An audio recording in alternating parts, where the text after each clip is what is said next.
Boa noite, pessoal. Sejam todos muito bem-vindos a mais um aulão especial da Superliga X, o maior torneio universitário do Brasil e 100% gratuito. Hoje nós temos a honra de receber um convidado super especial, que é o professor Júlio César. Ele é especialista em gestão da inovação e validação de modelos de negócios e atua no Rio Grande do Norte, compartilhando conhecimento que conecta teoria e prática, formando empreendedores preparados para transformar ideias em negócios de impacto. Júlio César, muito obrigada por você participar aqui do aulão conosco, muito obrigada por você ser um dos embaixadores da Superliga, de acreditar no nosso torneio, no nosso projeto, tá? Nós estamos muito gratos pela sua presença. Pessoal, aproveitem um aulão e a palavra é toda sua. Boa noite, pessoal. Muito obrigado, Ana. É um prazer estar com vocês aí da Superliga. Quando eu fiz faculdade não tinha isso, então eu acho muito legal, muito bacana essa oportunidade que os estudantes universitários têm de poder participar de uma competição tão interessante. Então, vou compartilhar minha tela, tá? Para a gente começar a nossa apresentação.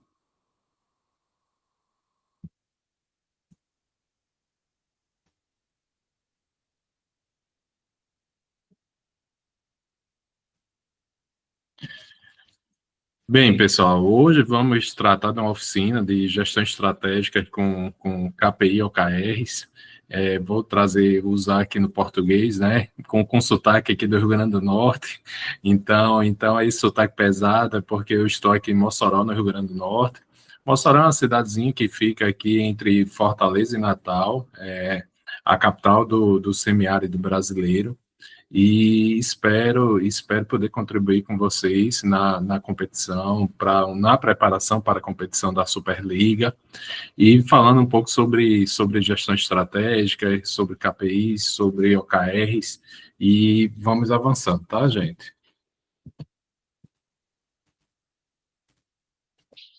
Como eu falei, queria reforçar, né? Sou fã da Superliga X.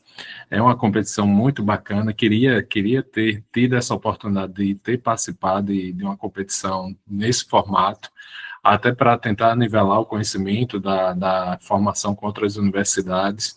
Então, acho que é uma excelente oportunidade. Então, se você ainda não se inscreveu, trago aqui o QR Code aí para você ter acesso. É só ler esse QR Code, já vai para a página da inscrição. Ainda dá tempo fazer a inscrição da sua equipe, do seu time.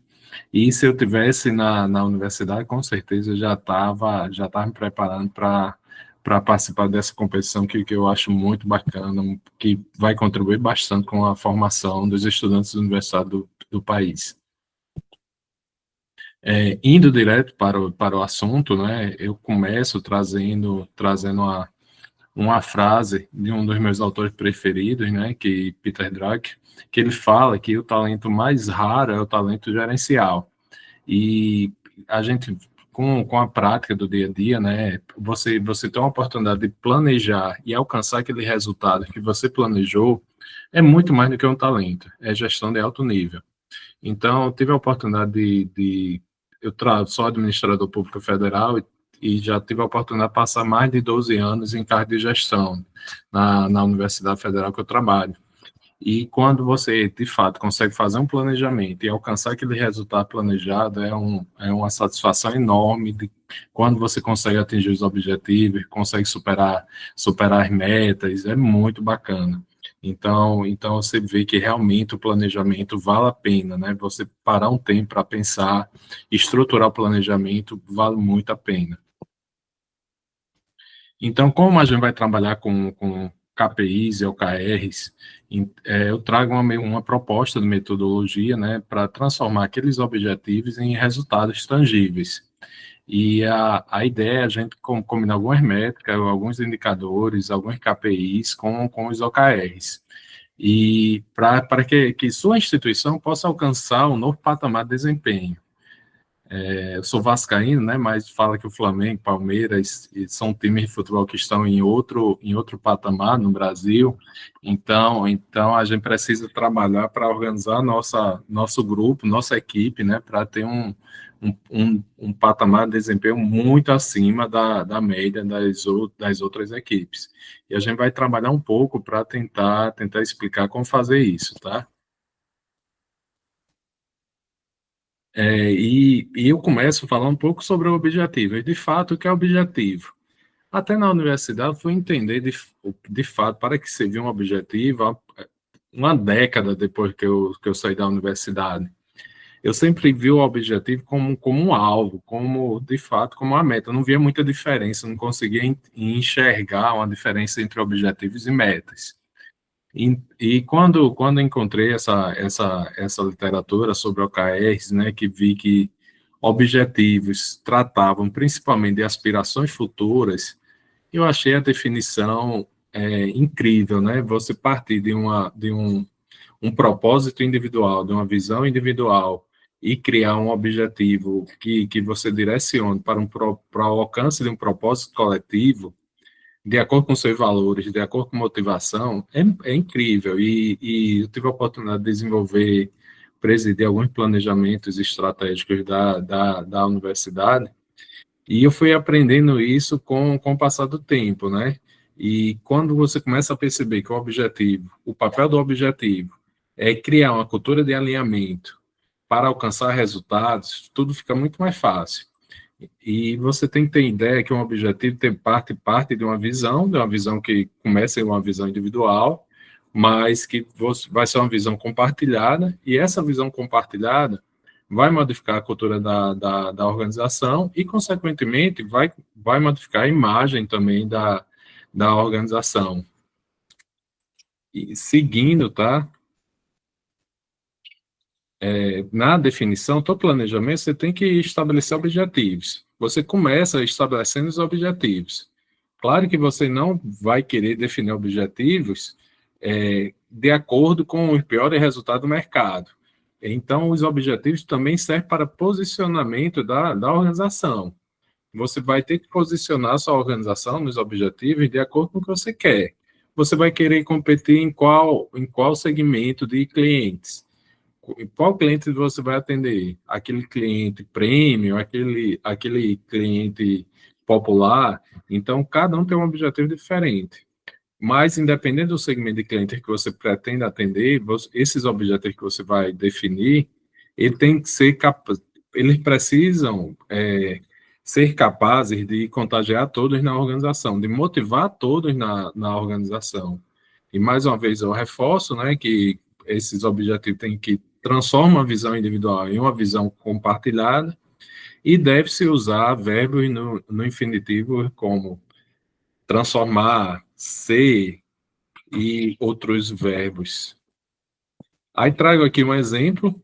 Aqui são os Objetivos de Desenvolvimento Sustentável, definidos pela Organização das Nações Unidas em 2015. E é interessante que em apenas uma folha de papel, né, a ONU definiu 17 objetivos. E eu acho que a ONU conseguiu, na minha humilde opinião, foi uma das poucas organizações que conseguiu definir objetivos que de fato motivam, que de fato são inspiradores. Ora, você tem o ODS número 1, que é a erradicação da pobreza. Quem é que vai ser contra esse objetivo? Você tem o ODS número 4, que é a educação de qualidade. Quem é que vai ser contra a educação de qualidade? Todo mundo, o objetivo serve exatamente para isso, para direcionar, para motivar e para engajar. O objetivo não serve, essa é a função do objetivo. Se você consegue direcionar, dizer em qual direção você quer andar, o objetivo já cumpriu o seu papel. E a ONU, imagina, a ONU definiu 17 objetivos para todos os países do mundo. Aí só que esses objetivos têm que chegar para todos os países, e quando chega nos países, ainda tem que ir para os entes subnacionais, que são estados e municípios. E imagine você ter objetivos e metas. Ora, no Brasil, que é um país de dimensão continental, com 27 estados, mais de 5 mil municípios, com municípios com educação em um nível, outros nível, não tem como você definir a mesma meta, o mesmo objetivo para todos. Mas o direcionamento de ter uma educação de qualidade é fácil. Então, vou falar um pouco exemplos na área da educação, porque eu venho da educação, eu trabalho na universidade. Então, para mim, fica mais fácil, eu acho que fica muito mais fácil usar exemplos da área que eu trabalho. Mas isso aí serve para qualquer organização, tá? Olha, isso aqui eu queria fazer só um adendo, né? Que anteriormente eu falei que o objetivo tem que ser no infinitivo, porque no mapa estratégico da ONU ele coloca de forma visual ODS 4, educação e qualidade, para de fato fixar na cabeça de todo mundo. Mas o objetivo começa a assegurar a educação inclusiva, equitativa e de qualidade, promover a oportunidade de aprendizagem ao longo da vida para todas e todas. A própria ONU usa todos os verbos no infinitivo, tá? Mas, claro que de forma visual, eles colocam no mapa estratégico dele os 17 objetivos que são um direcionamento para motivar os países a seguir nessa direção. Ah, entendi. Eu entendi que os objetivos servem para direcionar, para motivar, para criar um propósito coletivo. E os indicadores, os KPIs, né, os indicadores-chave de desempenho, para que servem? Aí começa a complicar um pouco, né? Porque apesar do você ter objetivo, você vai ter que medir alguma coisa também, né? Para saber como é que você tá evoluindo. Então, entra aqui uma régua que a gente vai chamar de indicadores, que medem o desempenho. Mas qual é o problema do indicador? Ele nem sempre inspira uma mudança. É igual uma balança. Eu estou até acima do peso, né? Preciso fazer uma dieta, fazer mais atividade física, emagrecer um pouco. Aí vou me pesar. Aí olho para a balança vai falar o meu peso. Mas só em olhar para o meu peso não vai fazer eu começar a ter uma atitudes diferentes, como entrar na academia, fazer uma caminhada, é, procurar uma nutricionista ou um nutricionista para mudar a alimentação. É apenas um retrato do resultado. Então, um indicador ele vai monitorar o desempenho passado. E isso é interessante, né? Que eu sempre falo que os indicadores são considerados uma métrica de vaidade, porque de acordo com o que você vê refletir no indicador, faz você se sentir muito bem ou muito mal ao verificar o seu desempenho. E eu sempre uso um exemplo também da educação. Hoje, a melhor educação do Brasil, entre os estados, é a do Paraná. E o governador do Paraná, sem fazer juízo de valor do partido A, B, C, toda entrevista que o governador do Paraná fala, ele traz a questão da educação. Ele fala, olha, o IDEB do Paraná é o melhor do Brasil, porque ele se sente bem com aquele resultado que ele alcançou. Em contraponto, o pior indicador do Brasil é daqui do meu estado, do Rio Grande do Norte. E tanto a governadora, que é uma professora, e a secretária de Educação evitam falar sobre o IDEB. Por quê? Porque elas sempre falam, olha, a gente faz tanta coisa bacana, mas os jornalistas só querem saber do IDEB, porque o IDEB vai refletir o desempenho passado, e que não é bom. Então, um indicador está lá para sempre falar a verdade, se você está bem ou se está mal. E como você vai lidar com a verdade, aí cada um sabe como lidar da melhor forma, tá? E eu sempre falo o seguinte também, medir é super importante, né? Se você não consegue medir, você não consegue gerenciar. E é interessante que nessa competição eu vi que serão medidos várias métricas, vários dados, e gestão se faz baseada em dados. E é interessante também, eu queria destacar esse ponto, né? Quando você vai começar, você tem que conhecer sua linha de base, porque a maioria dos dados na gestão de fato, na vida real, quando você assume um cargo de gestão, já existem históricos, já existem indicadores, já existe um ponto de partida. Dificilmente você vai começar todo do zero. E quando você vai conhecendo esses indicadores, você vai ter que saber como trabalhar esses indicadores. E, claro, você conhecendo, você vai ter que se familiarizar com esses indicadores e tentar saber, olha, o que é que eu preciso fazer? Eu tenho que maximizar ou minimizar esse indicador, cada indicador. Olha, o IDEB é uma nota de 0 a 10, então eu estou em 4. Olha, eu tenho que maximizar, então eu tenho que subir para 5, depois para 6, depois para 7. Quanto maior, melhor. Ah, mais despesas. Despesa eu vou ter que tentar minimizar. Quanto menor, melhor. Então vou tentar minimizar esse indicador, tá? Aí aqui eu trago uma reportagem do G1, tá? Que isso aqui no PISA, que é o exame que mede a educação no mundo todo, né? O Brasil está lá embaixo. E está entre as piores notas em matemática, ciência e leitura. Se lá no objetivo a gente tem educação de qualidade, esse objetivo tem que ter um indicador. Tem que ter um indicador e a régua. Qual é a régua? Uma régua poderia ser a posição no PISA, poderia ser a nota que o Brasil tem no PISA.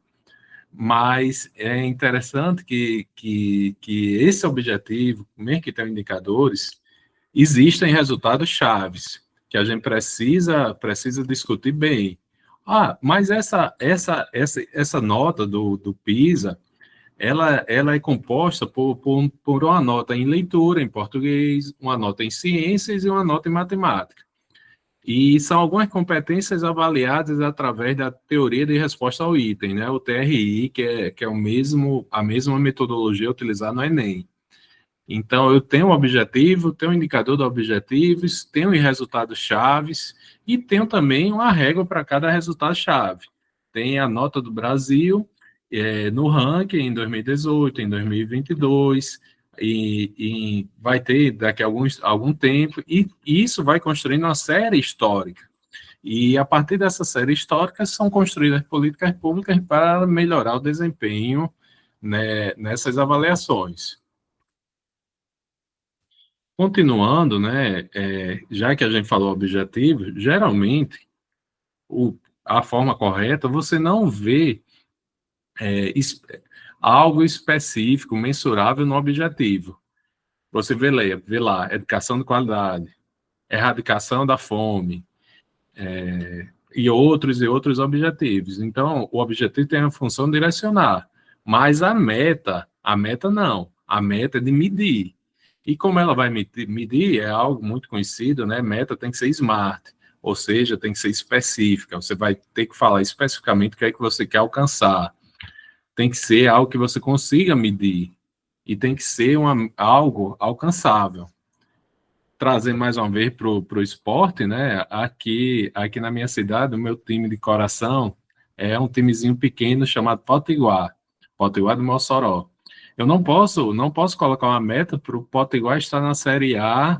Ele não tem nem série, não joga nem uma série. Olha, ele vai ter que estar na Série A daqui a 3 anos. Não existe, né? É uma meta inalcançável. Eu tenho que ter uma meta que, de fato, seja possível de ser alcançada. E também tem que ser relevante e também no tempo certo. Quando o Brasil cedeu a Copa do Mundo, várias metas, várias obras, vários projetos não ficaram prontos para a Copa. Então, de fato, prejudicou o andamento dos jogos. E o mais difícil para estabelecer meta, nenhum gestor quer perder metas. Mas os gestores, quem de fato faz gestão com seriedade, tem que definir metas ambiciosas, desde que seja realista para cada objetivo. E se essas metas forem cumpridas em 3, 5 anos, vão transformar aquela situação. A gente está falando de educação de qualidade. Eu falei que o Rio Grande do Norte está com uma situação delicada aqui nos seus indicadores. Mas se eu estabelecer uma meta ambiciosa, em 3, 4, no máximo 5 anos, eu posso transformar essa realidade da educação, posso modificar a situação atual, dando uma possibilidade desses estudantes de escola pública ter um cenário totalmente diferente daqui a 5 anos. Mas isso é complicado, porque toda meta deve representar uma descontinuidade do atual desempenho.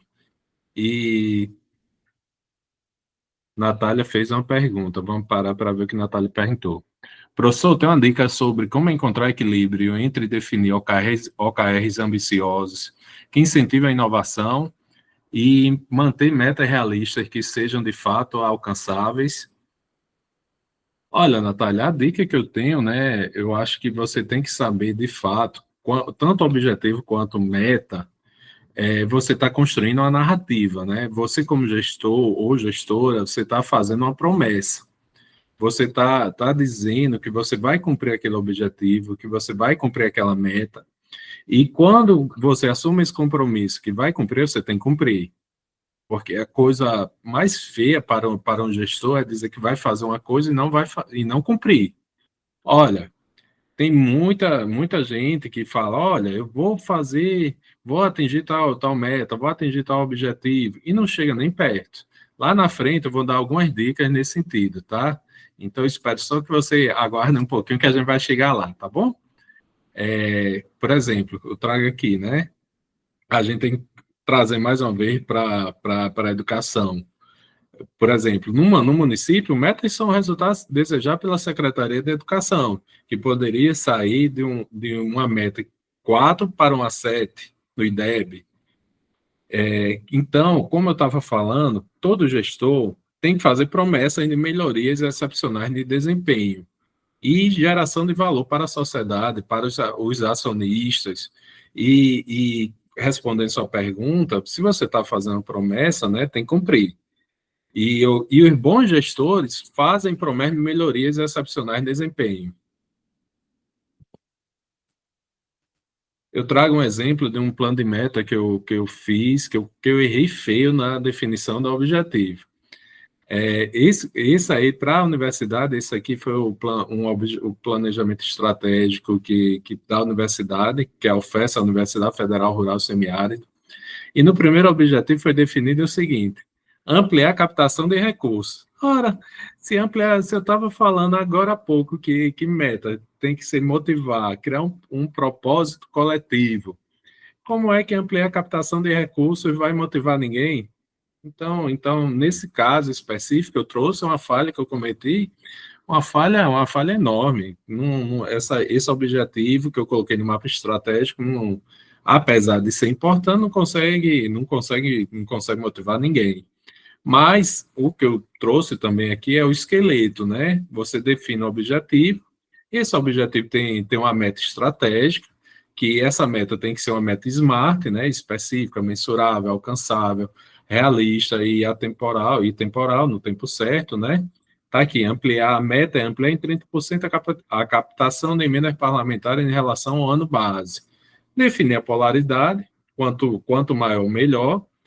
Definir também a linha de base, diz que a linha de base é do ano 2000, e estava aproximadamente 2 milhões, e como é 30%, aí em 2025 a gente teria que chegar a um pouco mais de 2 milhões e meio por ano, que é um valor baixo, não foi uma meta muito audaciosa. Então, eu trouxe esse exemplo como um exemplo de uma meta que poderia ser melhor trabalhada, tá? E esse gráfico, respondendo a pergunta da Natália, né, eu vou mostrar nos próximos slides que bons gestores abrem bem a boca do jacaré, né, ou seja, definem uma meta bem difícil de ser alcançada. Mas somente os gestores excelentes conseguem fechar a boca do jacaré, né? Porque para fechar a boca do jacaré, você precisa do apoio de toda a equipe. Dito isso, vamos para um caso real. Aqui é um resultado de um município real, que daqui do meu estado, do Rio Grande do Norte, né? Então, um indicador, trouxe um indicador que poderia ser um indicador qualquer. IDEB quinto ano. Então, você vê que durante os anos ele mantém uma constância, né? Uma certa constância. 3,5, 4, 4,20, 4,5. Ele não sai disso. Então, se o gestor assumiu essa Secretaria de Educação em 2022, Se ele não fizer nada, em 2025 a nota vai continuar 4,5. Então, qual é a função dele? Abrir a boca do jacaré, né? Fazer uma promessa, olha, eu vou elevar essa nota do IDEB quinto ano de 4,40 para 7,10. Agora, ele vai ter que fazer um trabalho durante esses próximos 3 anos para cumprir e superar. Se ele está falando que vai chegar em 7,10, o ideal é que ele supere, que ele entregue 7,5, 7,6, e ele tem que fazer um trabalho, tem que ter coragem de definir uma meta audaciosa e tem que ter muito trabalho para conseguir cumprir o que ele está prometendo.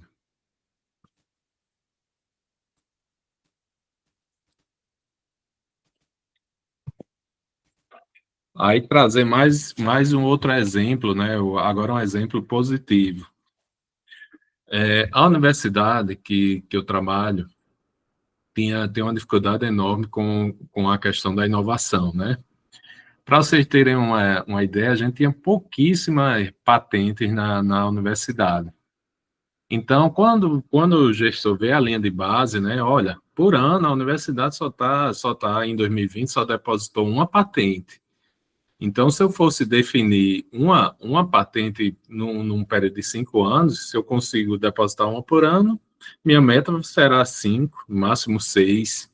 Mas na hora de definir a meta, não. A gente colocou o quê? 10 vezes mais.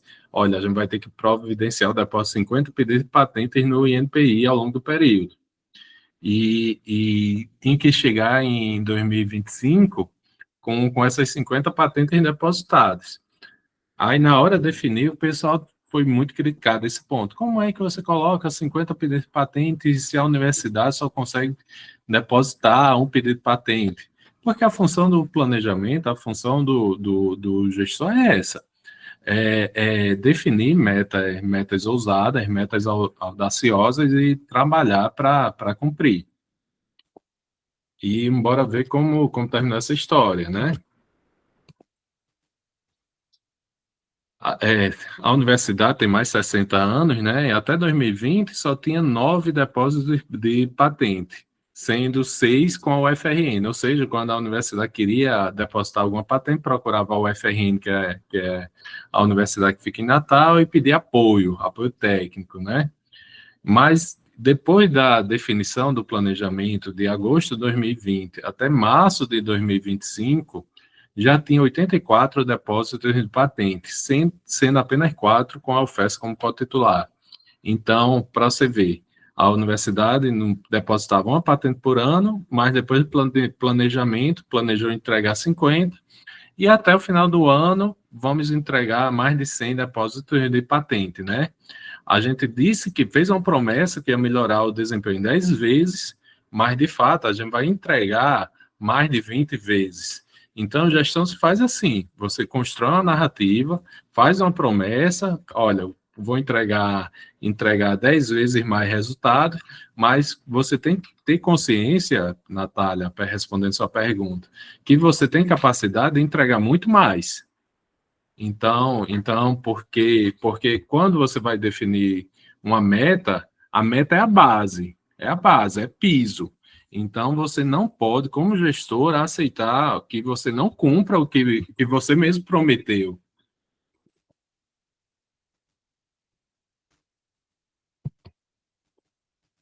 E quando você coloca isso em gráfico, fica algo mais ou menos assim, tá?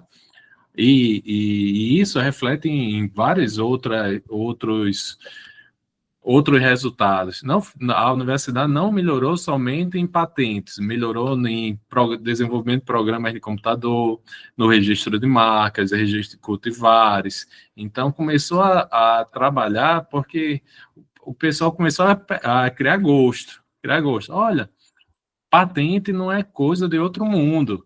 E todo professor da universidade agora quer ter sua patente, né? E depois que consegue depositar a primeira e consegue receber a carta patente, e isso é interessante que a gente trabalhou o processo na universidade. O Brasil hoje leva em média 8 anos para entregar uma carta patente, mas na universidade a gente consegue entregar uma carta patente com um ano e meio, porque a gente trabalhou o processo. E o professor, quando recebe a carta patente, fica feliz, porque tem uma melhoria no seu currículo, que ajuda na progressão e alguns outros pontos, e cientificamente é muito bom para ele também. Seguindo, né? Quando a gente coloca vários indicadores, a gente tem um dashboard mais ou menos assim, né? Olha, aqui são os resultados alcançados e a meta lá em cima, né? Em algumas situações, a linha verde está lá como com a polaridade quanto maior, melhor, e em outras situações, então, quanto menor, melhor, por exemplo. IDEB. IDEB, quanto maior, melhor. Então, tá a linha verde embaixo e a linha azul lá em cima, né? Mas a distorção idade série é quanto menor, melhor. Então, você tem a linha verde lá em cima e a linha azul, que é a meta, lá embaixo. Então, são esse tipo de gráfico que a gente tem que aprender a fazer, que não é algo difícil, para conseguir fazer um pouco, trabalhar com gestão com números, né, baseado em dados.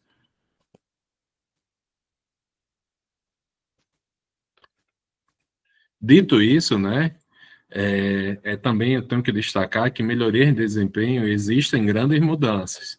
E todo tipo de mudanças são desgastantes.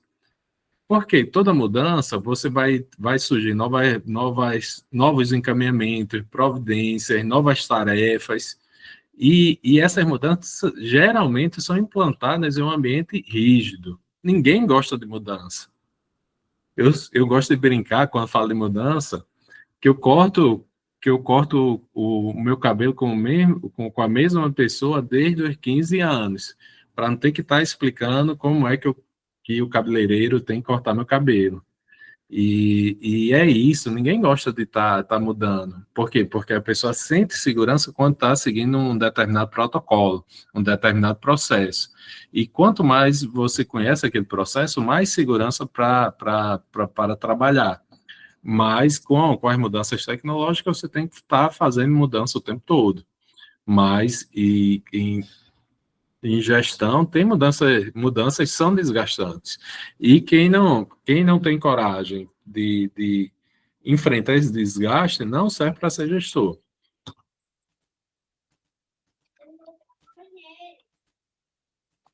Então, trago também uma frase de Thomas Jefferson: se você quer algo que nunca teve, precisa fazer algo que nunca fez.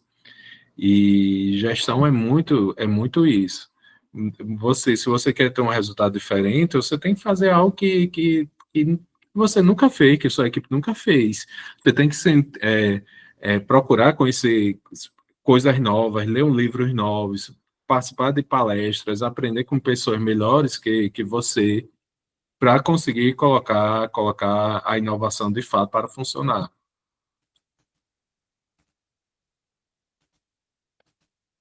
Certo. Então, a gente falou de objetivos, conversou um pouco de metas, que, de fato, a gente está falando de um conceito de gestão, que são três conceitos que muita gente faz uma confusão danada, que é eficiência, eficácia e efetividade.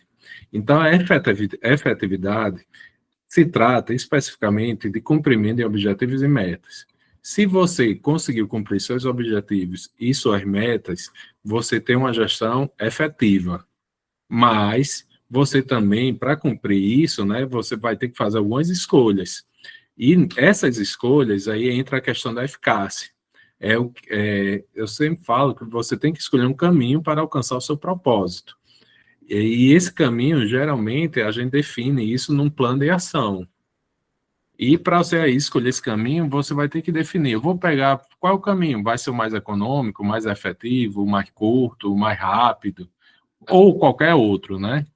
E o professor Clóvis de Barros sempre fala que o caminho sempre será submisso ao propósito. O caminho sempre é bom em função de onde você quer chegar. Se seu objetivo não é tão audacioso, você não precisa seguir um caminho tão rápido também. Você pode ir devagar. Mas se seu objetivo é audacioso e você quer entregar resultado rápido, você tem que ir rápido. Então, você tem que submeter sempre o seu caminho ao seu propósito, ou seja, ao objetivo. Então, recapitulando um pouco do que a gente falou até agora, tá? A gente começa com os objetivos estratégicos, que é uma visão individual transformada em propósito coletivo no topo da pirâmide, né? Claro que esses objetivos estratégicos vai ter um conjunto de indicadores para você acompanhar uma série histórica, e esses indicadores têm uma relação de causa e efeito com outros indicadores, como a questão do IDEB, né? Eu tenho um IDEB, mas esse IDEB é influenciado pela nota de português e pela nota de matemática. E esse resultado chaves, você vai estabelecer metas para melhorar esse resultado chaves, metas smarts.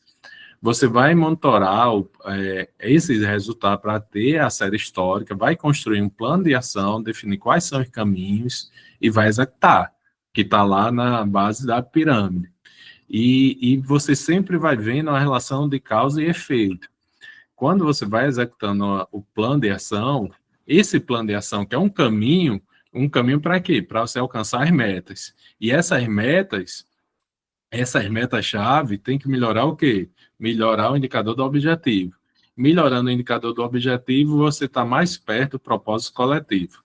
E é interessante porque eu sempre brinco com outros amigos gestores que em reuniões de gestão, aquele gestor que não quer estabelecer nada audacioso, brinca, né? Fala brincando.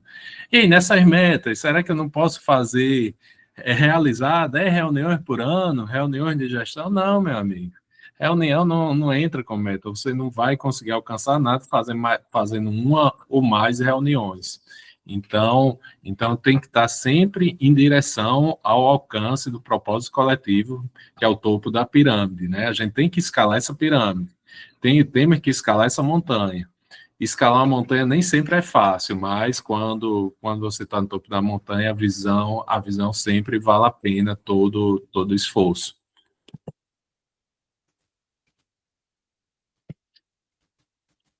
E como é que a gente vai nortear o caminho? Um plano de ação simples, né? 5W2H. O que vai ser feito, quem, onde, quanto, como e por quê. E a gente tem que começar sempre com o quê, né? Aí já entra a eficácia. E a eficácia é você dizer, de fato, o que você quer fazer no plano de ação vai contribuir com a melhoria da sua meta, a melhoria do seu indicador. Vou dar um exemplo. Você abriu a boca do jacaré, né? Você está lá na educação, trazer um exemplo da educação. Olha, eu quero sair do IDEB 4 para o IDEB 7, mas para eu sair do IDEB 4 para o IDEB 7, eu tenho que melhorar a nota de português e a nota de matemática.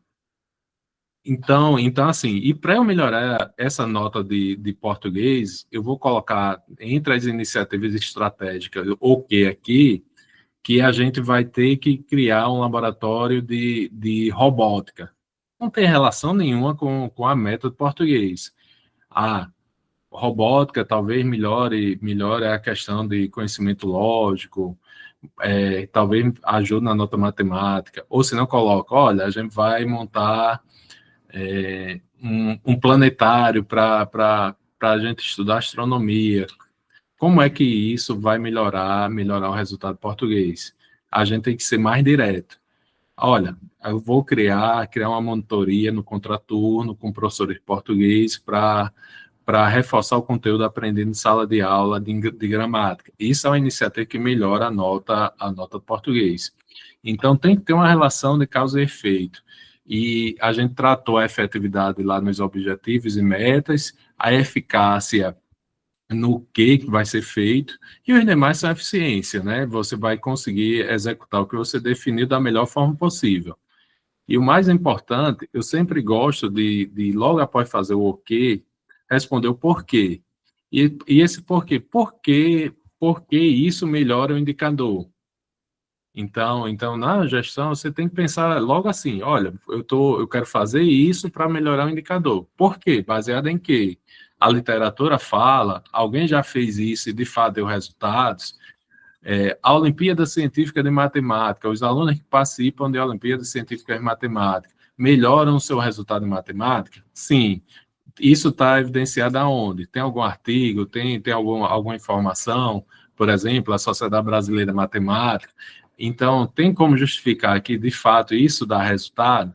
Se você consegue o que e o porquê, você está num ótimo caminho para a eficácia. Os demais tratam da eficiência para você conseguir fazer isso da melhor forma possível. E eu falo da eficiência porque, logo em seguida, quando você vai definir quem vai fazer essa ação, ora, tem gente que tem capacidade de execução, mas tem pessoas que não têm capacidade de execução. Você pode ter um melhor objetivo, a melhor meta, você calcular, fazer, definir o que, o porquê de forma muito responsável, e quem for executar não tem capacidade de execução, não vai executar. Então, você coloca todo o seu trabalho, joga no lixo, porque quem está executando não tem capacidade de execução. E você tem que escolher bem quem de fato vai executar. Onde? Quanto vai custar? Enfim, isso aí dá para a gente passar, que é algo muito, muito simples. Seguindo em frente, tá? Falando um pouco, né? Depois que você definir tudo isso, você vai ter que mergulhar nos processos estratégicos. Então, que são, de fato, aqueles que devem apresentar um desempenho excepcional para que as metas sejam atingidas. Mais uma vez, trazendo para a educação, né? Qual o processo se eu quero melhorar a educação, qual é o processo estratégico que eu tenho que melhorar?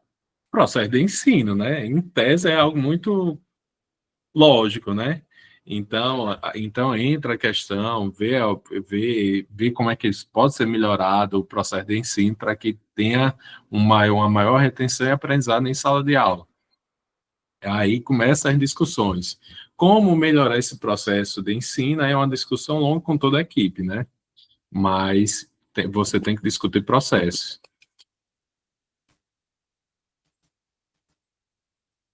Vamos passar aqui. Além disso, é super importante você monitorar o progresso. Acompanhar, você definir o plano de ação, vai acompanhar cada iniciativa, e durante a execução é natural que você faça alguns ajustes necessários para que as metas sejam cumpridas e até superadas. Eu sempre falo que o que é feio você ficar mudando o tempo todo os objetivos. Esses objetivos, que é o propósito coletivo, é tanto que a ONU, por exemplo, estabelece objetivos a cada 15 anos. Ela não estabeleceu os objetivos dela de desenvolvimento sustentável em 2015. A gente já está chegando em 2030, que são os mesmos objetivos. Ela não fica mudando o tempo todo. Mas as metas podem ser ajustadas de acordo com cada país para superar. Você não pode querer, por exemplo, que o Brasil tenha a mesma meta de Londres, da Inglaterra, né? Não faz sentido, né? Eu não posso querer comparar a educação de Mossoró, onde eu moro, com a educação de Londres. É uma realidade totalmente diferente. Então, as metas precisam ser diferentes também. Mas a questão dos objetivos tem que ser os mesmos. Dito isso, né, de uma forma, mostrei aquela figura em forma de montanha. A gente parte aqui de forma circular também, só reforçando o que foi dito até agora, né? Você tem um propósito coletivo, um objetivo estratégico, define o KPI dos objetivos, os resultados chaves, para definir as metas dos resultados chaves, metas smarts, monitora através dos indicadores, os resultados chaves, constrói um plano de ação, que são os caminhos para alcançar os resultados chaves e, consequentemente, alcançar os resultados chaves também dos objetivos, os KPI dos objetivos, executa e avalia. E isso é um negócio sem fim, né? É um negócio que não acaba nunca, né? Aí eu trago para vocês, assim, a espiral da liderança. Você sempre deve começar definindo suas expectativas de performance.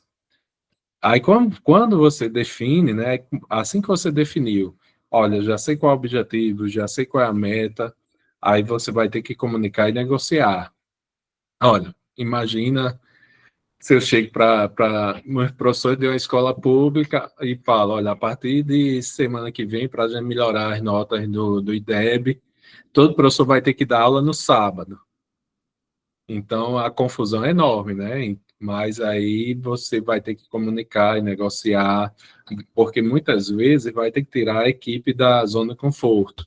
Você vai estabelecer novas tarefas, então, e isso nem sempre bem visto, mas você vai acompanhar os resultados, vai avaliar, vai treinar sua equipe, preparar sua equipe para novas habilidades e, principalmente, proporcionar reconhecimento diferenciado.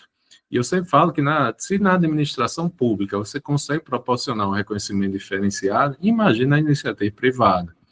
Ah, como é que faz isso na administração pública? Você proporciona ao servidor um treinamento diferenciado, uma missão internacional, um computador diferenciado para que ele possa trabalhar, móveis diferenciados. E imagina na administração privada, né? Você consegue fazer muita coisa bacana. E no final, quando você alcançar o objetivo, você fez tudo isso, né? Conseguiu sair de 4, chegou no 7. Quando você chegar no 7, o que é que você faz? Você tem que definir novas expectativas de performance.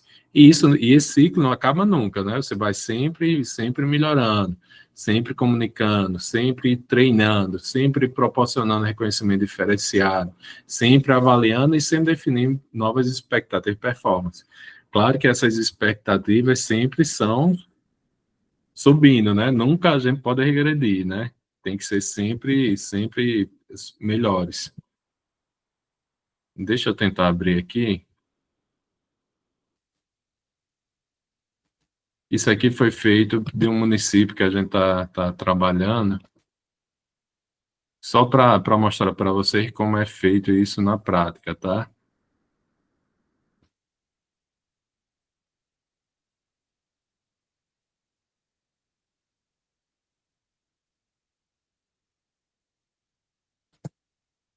Olha, a efetividade, eu sempre falo que é o troféu ouro, né? Tá ruim, né? Deixa eu ampliar um pouquinho.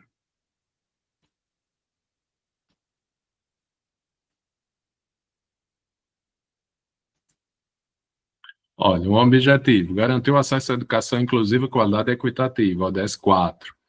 E qual é o indicador desse objetivo? O IDEB dos anos iniciais do ensino fundamental, o IDEB quinto ano, o IDEB nono ano. Qual é a polaridade? Quanto maior, melhor. Qual é a linha de base? 4. Olha, eu tenho que ampliar a taxa média de aprovação e posso ir trabalhando todo o resultado-chave, tá? Ampliar o desempenho médio dos alunos do quinto ano para 7,5. Aí você começa a avaliar, ampliar para 90% percentual dos alunos do quinto ano, aí coloca a pontuação mínima entre 200 e 250 em língua portuguesa, entre 200 e 275 pontos em matemática. Aí você vai definindo os resultados chaves. Isso aqui, e coloca a linha de base aqui do resultado chave, tá? Tudo isso aqui é efetividade, tá? Eu sempre falo o seguinte: o gestor consegue alcançar a efetividade, ele merece receber o troféu ouro, né? Mas só que para ele alcançar o troféu ouro, ele precisa ganhar o troféu prata, né? Da eficácia também. Então, você vai ter que falar o quê? O que precisa ser feito para melhorar o desempenho. Qual é o quê? O quê e por quê? Porque essa iniciativa melhora o desempenho dos estudantes. Tem que saber. E aqui é eficiência, né? Quem será o responsável pela execução, como será a execução, quanto custará, onde será executada, quando começa, quando termina. E isso aqui foi somente um exemplo, tá? Vou voltar a compartilhar com vocês a apresentação. Não precisa de muita coisa para fazer gestão, né?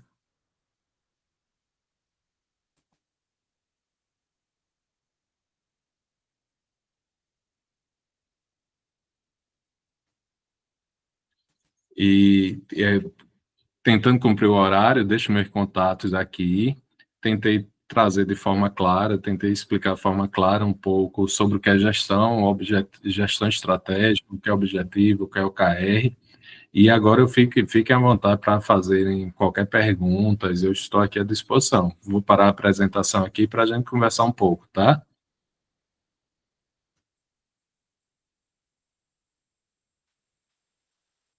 Professor, primeiramente, muito obrigada pela aula. Foi realmente incrível.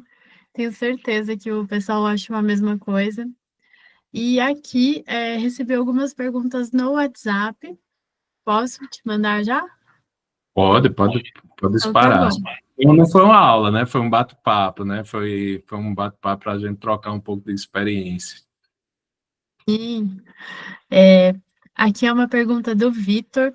Quais são as principais mudanças dos KPIs das startups para as empresas tradicionais?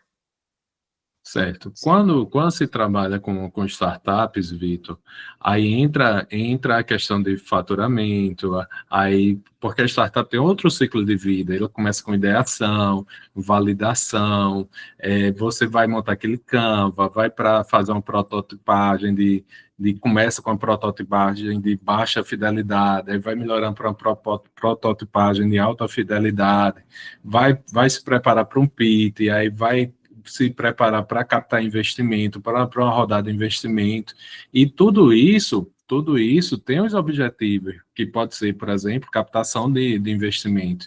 E, paralelamente, tem toda uma documentação para cada fase. Cada fase, da fase de ideação até a fase onde a empresa vai crescer, vai escalar, você precisa de um suporte jurídico para acordo de sócios, então tem vários objetivos, várias metas voltado para startups. Tem um livro muito bacana que eu gostaria posso até sugerir, de João Falcão, a Startup Law, que fala de direito de startups, ele mostra toda a documentação para cada fase, indicadores, e é muito bacana, porque cada fase de momento da startup você vai estar tá numa fase. Quem está na ideação é totalmente diferente de quem já está faturando, né? Então, são momentos totalmente distintos, com objetivos distintos, com metas distintas, mas a lógica é a mesma, né? Você vai ter que abrir a boca do jacaré e depois vai ter que fechar. Vai ter que fechar. Vai ter que. Eu acho que a startup, principalmente uma startup, né? Eu digo que a lógica é a mesma, porque você vai fazer uma promessa que aquela startup vai escalar. Então, startup só existe se ela tiver possibilidade de escalar. Então, você vai ter que fazer uma promessa e vai ter que conseguir convencer os investidores que, de fato, existe essa possibilidade de crescimento. Obrigada, professor. Tem aqui mais uma pergunta, que é da Camila Flor. Ela está perguntando o seguinte: como determinar KPIs para empresas de tecnologia que mudam muito seus processos? É complicado, né? Os objetivos não devem mudar, né? Mas, olha, eu não gosto de ficar mudando o tempo todo essa parte de KPIs, porque toda vez que você muda, o processo não tem problema nenhum você mudar. Mas se você muda o KPI, você perde a série histórica. E se você perde a série histórica, você não consegue comparar. Então, por exemplo, se você vem na série histórica, muda um gestor e ele consegue, com a mesma equipe, com os mesmos recursos, um resultado muito melhor, tem algo estranho com o gestor anterior. Então, assim, gestão é muito individual. Então, você modificar o processo, melhorar o processo, não tem problema nenhum. Mas se você ficar modificando o tempo todo os seus KPIs, não é bom. Por quê? Porque medir custa caro. Você montar um processo para medição, um processo para avaliação, para acompanhamento, monitoramento, e ficar mudando o tempo todo, além de perder a série histórica, você perde dinheiro também. E ninguém quer perder dinheiro, né? Tem mais uma pergunta aqui, professor. Essa é da Paula. Ela está falando o seguinte: de que maneira os KPIs e os OKRs OKRs podem ser integrados para melhorar a performance organizacional? Certo, essa integração é super importante, né? É, o exemplo que eu trouxe, eu fiz a integração na planilhazinha no Excel, né? Onde você tem um objetivo, tem a meta, tem o resultado a esperar para cada ano, e claro que na parte da efetividade, você só vai tá vendo o quê? O objetivo e as metas, os OKRs, com aquele KPI.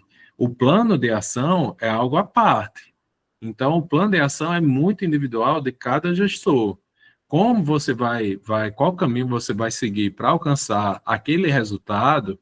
Se colocar cada um daqui para construir um plano de ação, cada um vai construir um plano de ação diferente. Então, vai depender da experiência, da vivência. E agora, a alta gestão, na minha visão, tem que participar ativamente da definição dos objetivos e das metas. Mas depois de definidos objetivos e metas, você vai trabalhar, você tem que dar liberdade para a equipe, discutir o plano de ação, discutir os caminhos.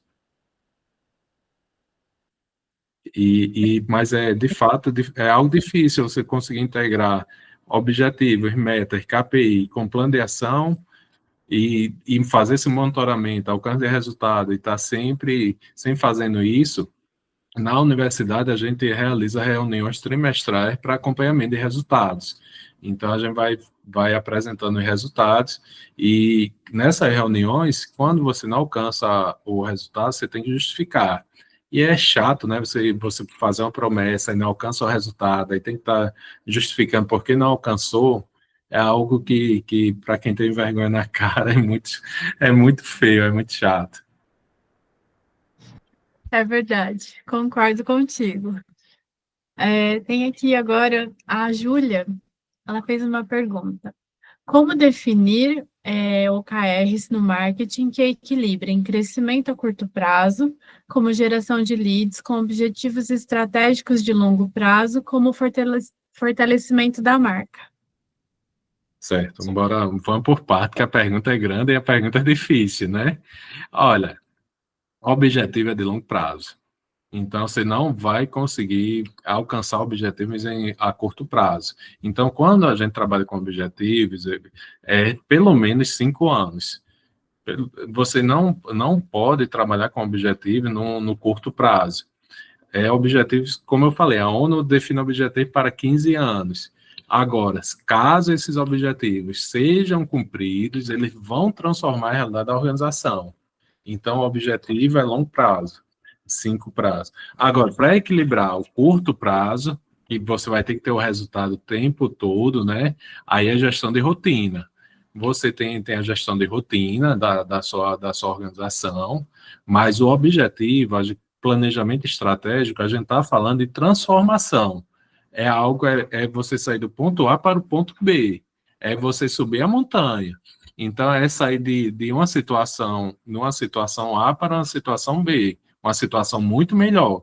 Então, a gestão estratégica trata de transformação, de crescimento. E esse equilíbrio de tratar o dia a dia, esse é o trabalho de gestor. Por isso que o trabalho de gestor é tão difícil. Você tem que ficar com o olho na gestão da rotina, um olho no processo, organizando o processo, tornando o processo mais eficiente, acompanhando o marketing, e também com outro olho no objetivo de longo prazo. Você tem que equilibrar tanto o curto quanto o longo prazo. E é muito difícil, mas não impossível. Você vai melhorando os processos, vai treinando, vai colocando, dando um reconhecimento diferenciado, mas não existe fórmula mágica. Não existe fórmula mágica. Aí cada um sabe a realidade da sua organização.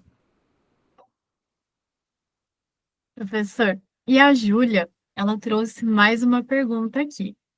Quais são os erros mais comuns ao definir OKRs e como evitá-los para garantir que as metas realmente impulsionem resultados? Excelente pergunta, sabe, Júlia? Na minha visão, falar um pouco na minha experiência de 10 anos, 12 anos em cargo de direção. você definir uma meta que não influencia em nada o resultado objetivo. Isso acontece o tempo todo. Não, o pessoal, para definir uma meta, vai definir uma meta que não contribui em nada para a transformação, para o alcance de um propósito maior. E isso acontece o tempo todo, porque é o perfil das pessoas. Tem pessoas que, quando estão em cargo de gestão, não querem assumir riscos, não querem ter trabalho para definir novas tarefas, querer estar motivando, vai querer somente fazer o feijãozinho com arroz e pronto, né? Não está preocupado com o resultado, não está preocupado com o macro. E eu sempre falo, né? Essa visão do micro é o que coloca o resultado das organizações lá para baixo. Quando você está lá pensando no macro, lá de cima, no objetivo de longo prazo, aí você modifica totalmente suas prioridades. Mas o que eu vejo o tempo todo é definição de metas que não contribuem em nada com o alcance de objetivos. Eu acho que esse é o erro mais comum na minha visão. E também plano de ação, né? Plano de ação mais elaborado. Professor, tem aqui agora um comentário do Igor. A X-Skill tem muitos indicadores de performance da empresa que é fictícia, mas demonstra a situação e objetivos da empresa em simulação. Então, ele está falando aqui que vale muito a pena participar do Superliga X. Com certeza. Com Tem, certeza. tem muitas outras perguntas aqui, que depois eu peço, né, se o senhor me permite que eu te mande para Claro. respondê-las. Mas eu gostaria de fechar com uma pergunta, e essa aqui é com chave de ouro mesmo. Professor, a sua faculdade vai ganhar o Superliga X? Tomara, né? Tomara. E eu tenho conversado com as meninas, né, das empresas juniores para se inscreverem. E eu torço, né, para que os meninos aqui do Nordeste também criem essa cultura de participar mais dessas competições nacionais. Ainda não existe essa cultura no Nordeste, então é algo muito novo. E a gente eu fiquei muito feliz em participar, né? Todo dia eu mando uma mensagem que eu pego no grupo, mando para o pessoal da universidade.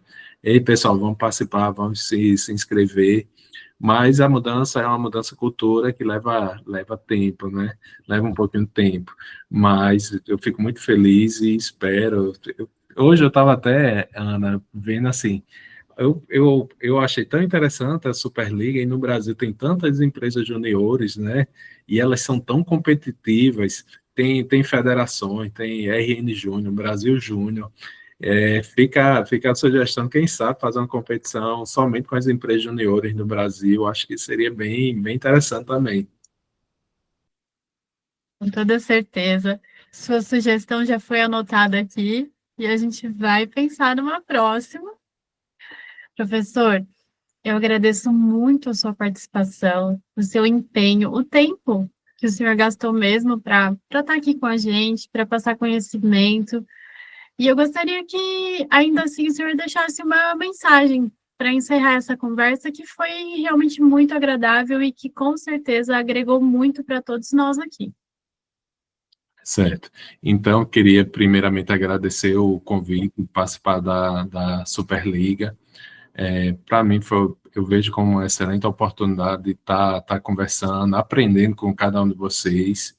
Como eu falei no início, eu queria ter participado, enquanto estava na graduação, de um desafio como esse, uma competição com dados, com simulações, porque quando a gente está na universidade, a gente não consegue ver de forma concreta, né, como é que a gente vai aplicar o conhecimento. E a gente fica preocupado, olha, o que é que eu vou fazer quando terminar a faculdade, né? O que é que eu vou fazer? O que é que eu sei fazer? E quando você começa a trabalhar, é que de fato você vai ver o quanto de conhecimento, de quanto de bagagem você sai da universidade.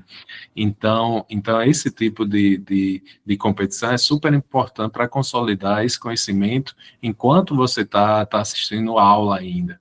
Então, queria parabenizar toda a organização do Superliga e vou estar aqui na torcida. Fiquei até com vontade de me inscrever também, viu, Ana? Mas não vou, não. Mas quem sabe no próximo ano. Vou entrar em Não uma é? Vamos, situação para poder participar, tá? pode deixar que eu vou estar torcendo por você, viu? Pessoal, muito obrigada pela participação de todos. Muito obrigada novamente, professor. Lembre-se, as inscrições são gratuitas. Aproveitem a oportunidade e nos vemos no Superliga X. Tchau, tchau, pessoal. Tchau, tchau, pessoal. Boa noite.